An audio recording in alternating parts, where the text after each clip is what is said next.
man de foiré naa la fa fekk xanaa nga génn stade bi man xam la lay bañ ma attaqué la ngay arrière. waajal bu baax naa la attaqué naa la daan si kàttanu yàlla. yow da nga maa mënul attaqué ba naan ma attaqué la yow da nga maa mënul attaqué. ba la faral digg sax xam nañu yow doo ma fekk fenn barke yonent bi. fan nga may fekk baax rek. incha allah dina gaaw dina neex kon. maa la dàq bëri maa la ëpp doole. te bu ma la jàppee nga xam ne maa la dàq bëri maa la ëpp doole. waaye ñoo ma ëpp bëri dama koy dóor bu mu tëdd. l'homme qui a peur sinon rien.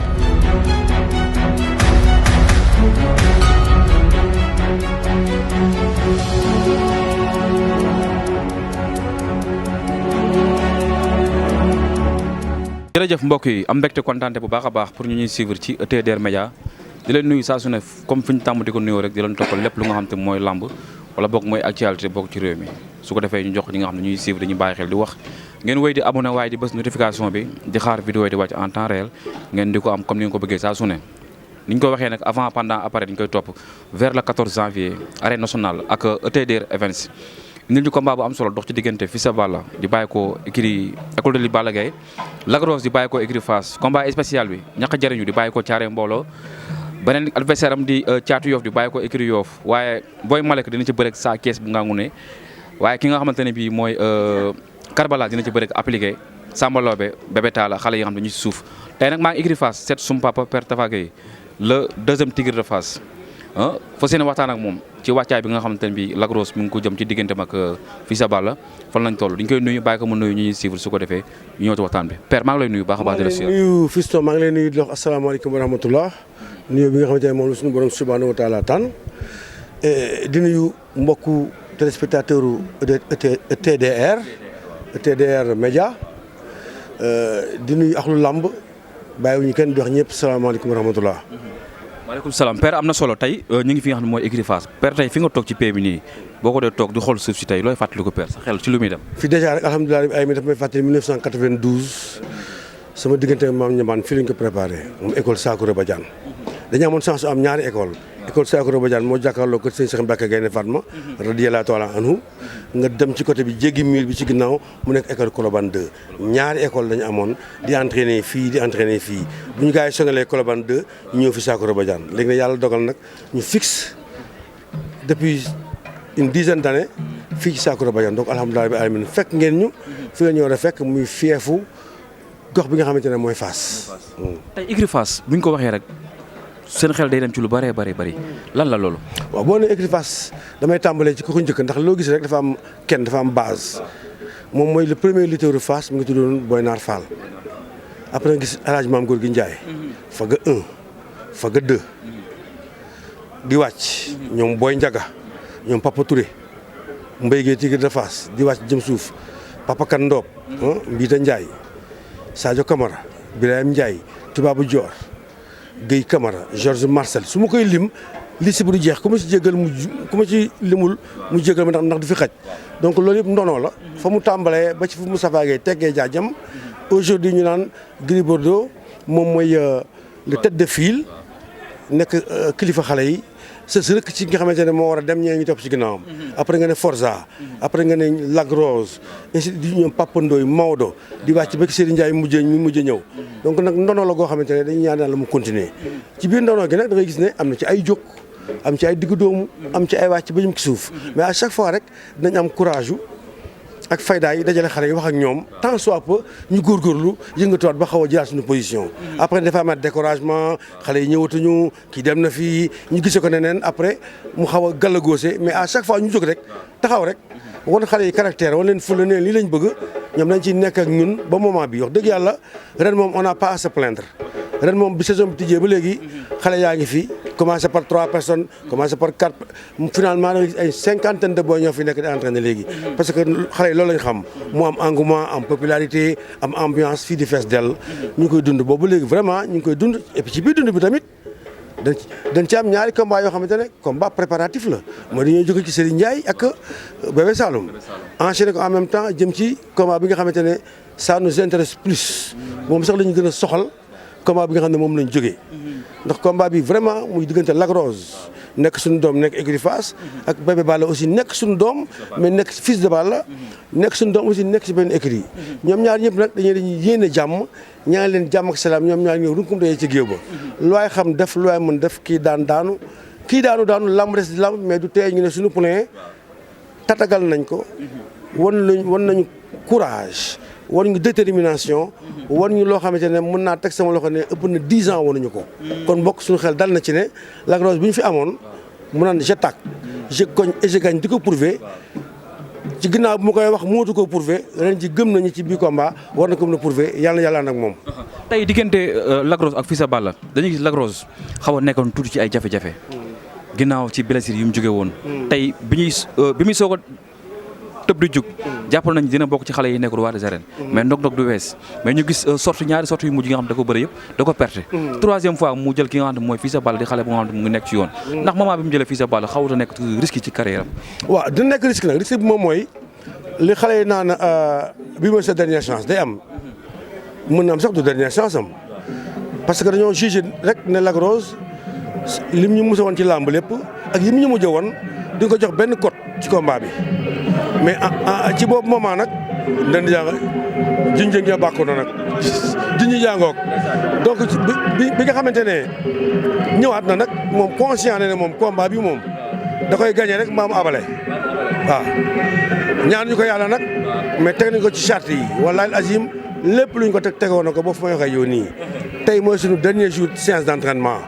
amul ci daxaloo ko ci xoos amul daxaloo ko ci bokk alhamdulilah rabbil alamin loolu la mbir yëpp di ñaan ba incha allah dimanche bi ñëw rek mu ñëw jàkkaarloo adversaire am jëflante ak moom bañ a am benn hésitation bañ a am benn natable ñëw taxaw lu ko waa ji jaay mu jaay ko rek ba keroog kenn groupe sukkuma bu ne nga lañ rek lamb ji jeex waaw. mais important combat bi tey ci écurie Fass mais important combat bi tamit ci Lac Rose ndax dañuy gis combat da ngeen ko jël Fass yëpp booloo bokk ndey bokk baay tëju def seen 8 kilos di préparer Lac Rose adversaire bi la wala carrière Lac Rose la. waaw en fait benn carrière Lac Rose parce que ñun duñu focaliser ci adversaire de trop dañuy focaliser ci carrière ndax Lac Rose ku nekk xam ne dafa amoon carrière bu ñëpp doon séntu ñu naan Fass am nañ mbër kii moo daan Bathie Tafa Gueye à un moment donné nag peut-être manque d'organisation manque de comportement xamul fu mu jëm suivrul yàlla dugal ci moom benn blessure mu koy faj di ci daanu di jóg ba tey jii alhamdulilah bi alamina amatuñu benn problème ci blessure bi mu ñëwaat nag war ñu ne daf bëgg jaat naam gi tokk ci loxoom te bokk na ci xale yi nga xamante ne dañu leen tàggat fii la ñu tàmbalee bëre ñu wóolu leen ñoom tam ñu ngi yàgg a défendre suñu couleur ak ni ñu ko bëggee Lac Rose bu daan bëri ku nekk vraiment sa xel day dal à 1000%.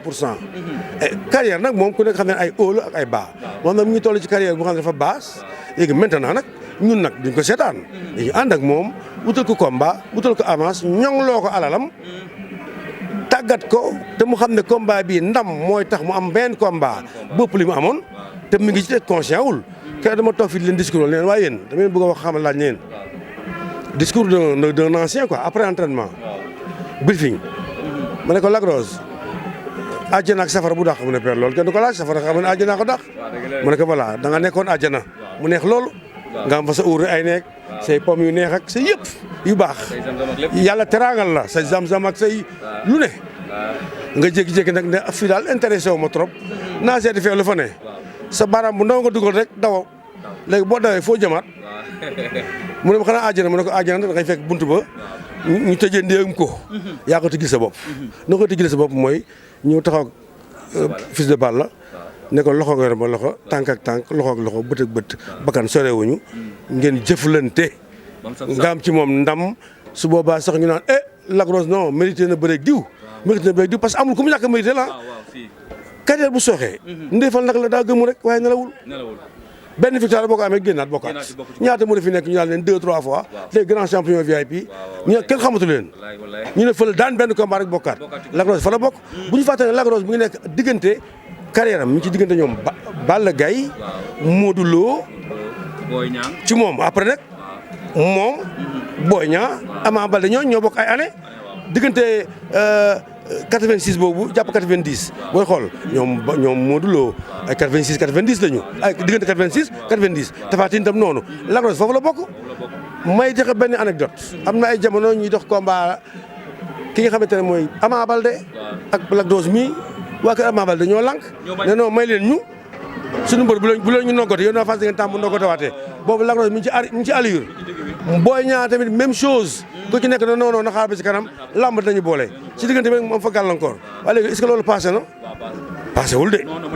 fu mu koy dabawaate mooy ci Fils de Balla bii combat pilote la Balla Lac Rose am pour am ci satisfaction am ci victoire pour mën a dellusiwaat ci rang yu mag yi te yàlla na ko yàlla defal. mais tey xale bi muy bëreel muy Fils de Balla jógee ci 3 victoires d'affilée daan général Malika bi nga xam ne moo tëwoon ci lamb ji mu daan ko avec la manière daan Tapha Leer jóge fa barki Demba Ndiaye diggante mag ki nga xam ne mooy Goro Sock Fils de Balla dafa bëgg Lac Rose bu wér à 200% bëgg waa Fass accompagner ko à 200% ndax bëgguñu mu daan ko ñu ne Lac Rose bi nga xam ne tamit daan nañ ko pare na ak pare wala yooyu noonu. macha allah loolu tam am na solo en fait Lac Rose boo xamante ne dafay nekk à 200% vraiment moom la am nii. ndax Père Tafa Gueye nii toog ñàkk naa jot trop pour toog ay entraînement def interview dama doon dëggal rek état physique ak dalal xelu supporteru Lac Rose yi ak lamb ji tam loolu ci la bokk pour xamal amateur Lac Rose yi mais seen mbëri mii ngeen di war a bëri ci ak Fils de Balla lépp lu nekk ci Fils de Balla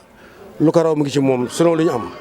man bu ñu doon teg kaamil naan waat leen ku gën a entraîné dama naan Lac Rose mu gën a entraîné xaw ma lu mu entraîné waaye gis naa leen gis naa ko gis naa gis naa ñaari état yi man maa entraîné Lac Rose ak Ali Ndiaye mi ngi ne toog maa ngi ko nuyu de passage ñoo ko travaillé pendant 2 mois yoo xamante ne maa ngi ko benn fan tous les jours muy matin muy soir pour lui faire revenir dans le groupe parce que loolu tam ku ne bëgg na ko donc lu Fils de Balla am ay supporters am naw ko moo ko mën moo ëpp doole non loolu amagul xanaa mbete ñu àgg ci lamb gi rek mën ko suñu mbër nag armé woon na pare na ni mu war a pare na ni bàyyam Tafa Gueye daan pare bu bëreeg maam ñamaan pare na ni bàyyam Tafa Gueye daan pare bu bëreeg Alioune Diouf pare na maam comme bàyyam Tafa Gueye pare bu bëreeg Ibou Ndafaak kii que ce soit Lac Rose bi ma gis nii mooy Lac Rose bi ma gisoon la ki topp nag ki ko moom mooy yàlla di ko joxe yàlla ko teg suñu loxo. mais nag moom nee na Fass amagul mbër bu ko mën a daan moom Fils de Balla. waaw loolu xabtalu mbër la c'est normal tax doo bëri jéeg mbër su waay toog naan Fass ñëpp moo mën a daan mais mbër day kañ boppam amul ku ma mën a daan loolu bëgg naa ko ci moom loolu te moo tax moom Fils de Balla aussi dafa fu mu tëb sax mooy mbër la boo xamante ne mbëru carrière la boo ko xoolee nga xool taayam xool gabaram xool combat yi mu bëree ak fi mu toll di nga xam ne kii ku ko teg loxo ko jàppale mën naa bokk ci gars yi avenir bi nag moom mooy mbër ni ñu xool avenir mooy taay gabari pastefu entraînement ak pastefu combat te gis naa ne am na pastef ci combat bu ñu bëree général Malika dama ne général Malika mooy favori 80% boobu xaw ma ko mosuma ko gis yàlla xam na ne bu ñu bëree général Malika mosuma ko gis mu bëree te pourtant maa ngi Modou Mbaye ñoo toog di ko reporté nii ci plateau bi toog ci saako yu mujj yi mu toog ñu bëree sama kanam nii moo tax bu jëlee ba amee gis nga général Malika da doon contesté daanu mooy man dama xëccu xaar ma sa arbitre ne daan na ko parce que c'était sous mes yeux te tam dëgg rek a neex yàlla xeetu bëri bu mu bëree tamit bëri sañ-sañ la amul kenn ku tegoon ci Fils de Balla keroog ku dul Balla Fils de Balla benn ci boppam ñëw na show na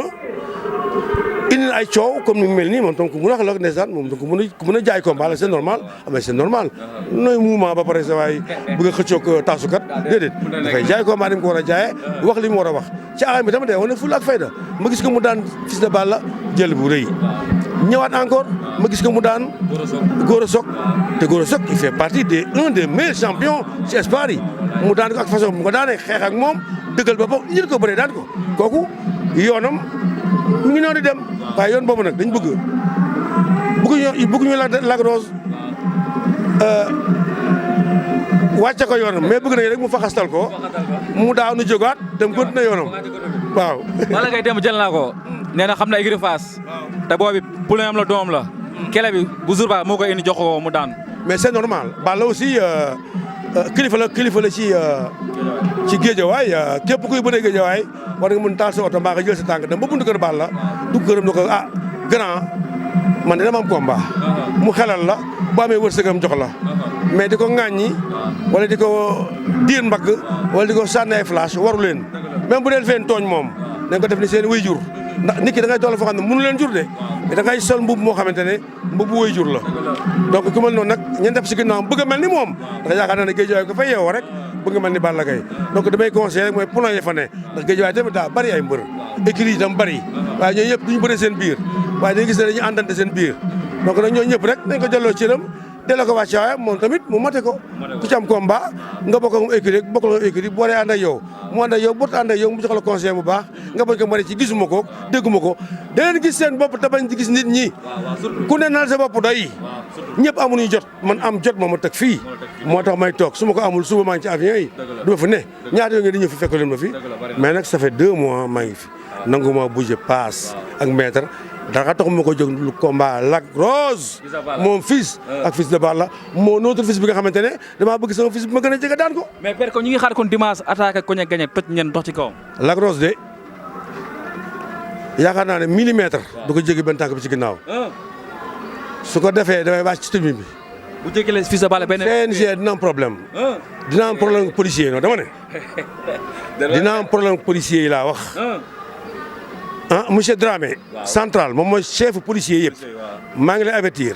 sama mbër Lac Rose. bal bi dina farat diggante ak fils Balla. tànkam bi ci ginnaaw fekk bi ci kanam. ca tribune ba laay jógee man ci tribune ba laay jógee fekk nañ ci biir làmb ci. lii naa dem police nag. dem police yàqul dara damay dem police rek. ñu wax ak man rek dama kilifa nga war a def yi ma ñibbiwaat mais jaral na ma ko tant que Lac Rose benn ci ginnaaw rek mooy man ci ko suuf si donc ngeen jàpp ne Lac Rose du arrière benn yoota na ko pa ñu takk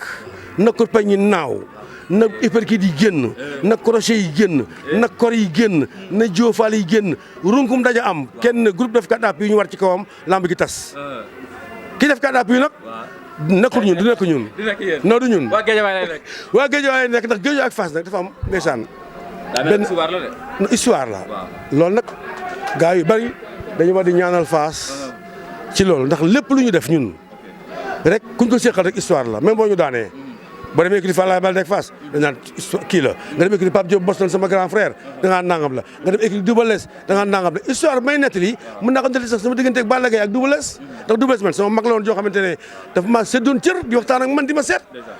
Double Less su ma la nee su ma mosaan am combat day ñëw jël li mu war a jël dem dafa lim jàppale ma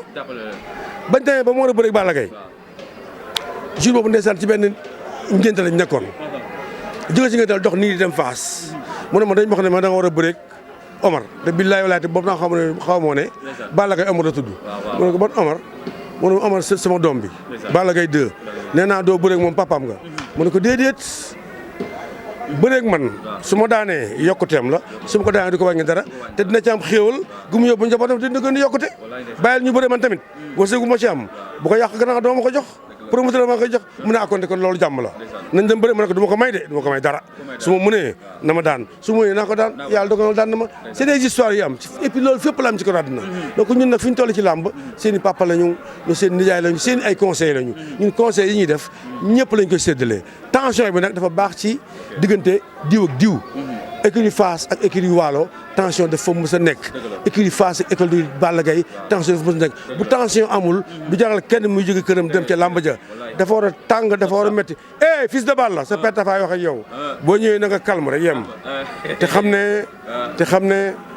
que la jiitu ci ne bu lëndëm moo lay won fi nga toog Lac Rose fas naa yéene woon la fa ngay toogee ji salaamaaleykum wa rahmatulahi taala balaa ngay dem ki teg combat bi muy le 14 janvier di ku nga xam te ne bi macha allah mi ngi def lu baax ci réew mi muy Kandji production. waaw alhamdulilah rabbi alamin man sama mbégte rek mooy Kandji wax dëgg yàlla dama koy félicité di ko encouragé di ko ñaanal yàlla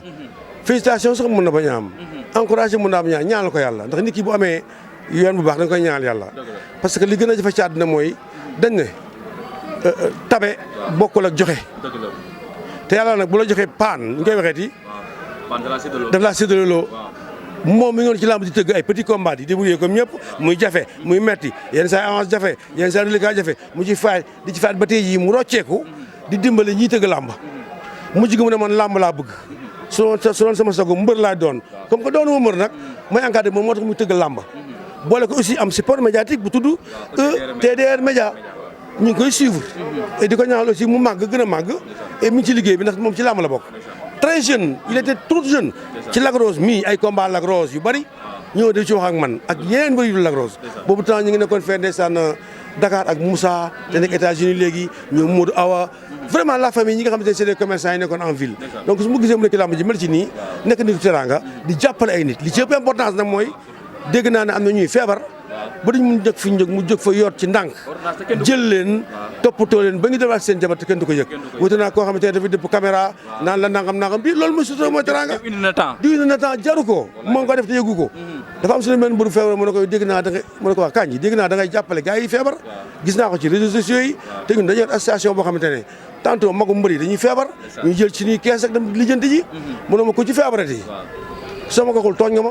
ko wàccewuñu donc ñu koy ñaanal yàlla li mu mën ren mu mën ko déwén ñu ngi koy ñaan yàlla vraiment de tout notre cœur. du xaalis bu ñu bëgg ci moom lu ñu soxla ci moom. mais nag kuy def lu baax ñëpp dañu war a roy ci yow ndax ña dul def lu baax. mën cee jàng def lu baax. salaamaaleykum wa rahmatulah taala. kontaan naa ci yow papa. jërëjëf fiston jërëjëf. ETDR établissement Touba Darou Rahman di entreprise bu mag bu yëngu ci wàllu BTP travaux de bâtiment génie civil maanaam lépp lu jëm ci wàllum tabax kër réhabilité wala réfectionné dañu ciy taxaw ba mu yem. établissement Touba Darou Rahman su la neexee mën nañ laa jox kaya amee am na gros œuvre ak second œuvre gros œuvre mooy li ko dalee ci fondation élevé tabax xuule ak raax ci second œuvre bi nag ci ngeen di fekk électricité ak plomberie. ETDR am nañu ay boutique yoo xamante ne ni lépp lu jëm ci wàllu électricité plomberie am nañu ko lépp luy jëm ci bâtiment moo xam menuiserie bois aluminium métallique charpentier lépp la établissement bi di def maanaam ci gàttal ku ñëw ci ETDR boo bëggee ñu tabaxal la boo bëggee ñu jaay la nga yóbbu ci sa kër carrelage ak peinture moom ñun ñoo ci toog boo amee terrain bi andil ñu ko ñu defaral le plan dernière génération boo yoree sa magasin itamit bëgg koo defaraat ba mu baax ku fa dugg gën la naw jox la cër ñëwal seet si ñu defaral la ko occupé lu ko ba mu baax. établissement Touba Darou Rahman ñi ngi nekk cité Fadia villa numéro 259 wala ngeen woo ñu ci 77 575 50 25 33 824 57 43 am nañu mail itamit boo xamante ne ni mën ngeen faa jaar ETS Touba Darou Rahman @gmail.com mën nañu laa defaral itamit boole la ak suñu ay ouvrier prestation de service bu mucc ayib ngay am foofu mobilier de bureau de dernière génération am na ci ETDR location de voiture maanaam ETDR moom bàyyiwul dara moomeelu réew mi la établissement Touba Darou Rahman yéen doomi réew yéen la fi